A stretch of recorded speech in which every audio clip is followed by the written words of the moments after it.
Hi, my name is Jasmine Phillips, and this is Dorothy Lamassis, the adult advisor of my youth sorority, Rainbow for Girls. Let's start. What led you to getting this advisor position?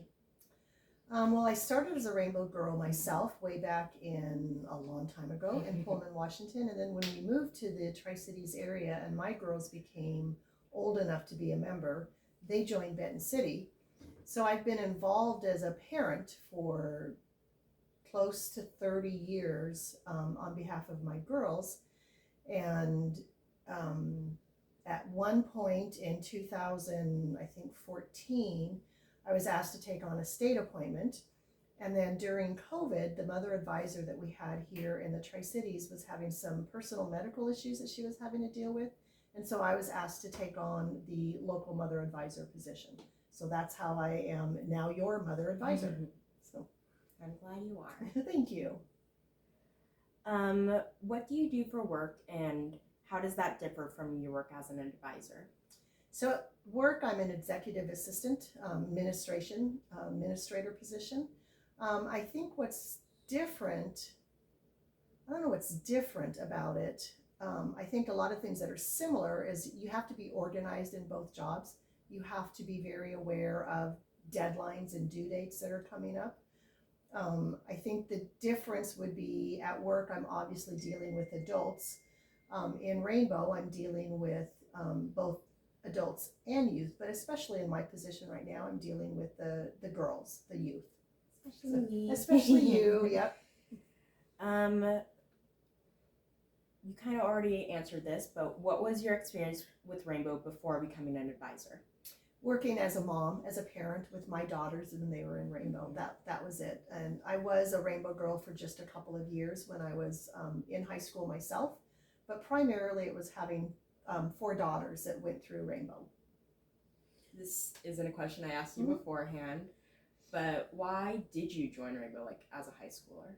You know, honestly, I don't even remember. I think what happened is my mom and my dad were both in their Masonic organization, and they were trying to start up an assembly in Pullman. And so I think I got kind of told I was going to join with my mom because she was the adult advisor at the time as they were starting up the assembly.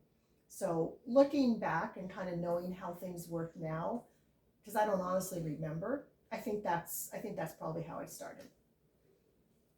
I'm sure your mom has told you sometimes some things you're going to do because it's good for you. So, yep. How does your family impact your position as an advisor? How does my family impact it?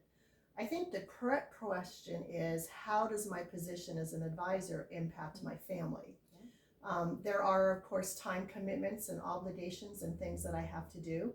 And there's times, we have the perfect example coming up where I have a granddaughter who's going to state for gymnastics, and it's at the same time as I have a Rainbow commitment. So you have to make the decision, which one are you going to go to and which one are you going to miss? So I think it's more my position as the advisor impacts my family more than my family impacts my position. I agree. And then our final question, have you ever considered quitting? And if you have, what was it and why did you stay? So the first answer to your first question, have I considered quitting, is yes. Just like everything else, you get frustrated, you get, why am I spending so much time and energy on this? I think it's hard sometimes when, I spend a lot of time helping the girls and I don't see the girls spending time helping themselves. I think sometimes it's like, if it's not important to them, why is it so important to me? But it is important to me because, again, like I said earlier, watching you learn and grow, I really truly believe that my job as an adult is to help you prepare to be an adult. And what we do with Rainbow helps you prepare as an adult. And that's satisfying. And just like everything in life, you get frustrated, you get upset, you get, why am I doing this? But when you stick through it, you realize there's a reason why I do this. And my reason is the girls. I mean, it's helping all of the girls be better and become better and be prepared to be adults in today's world. Thank you so much. This was Absolutely. very enjoyable. Thank you for asking me. All right.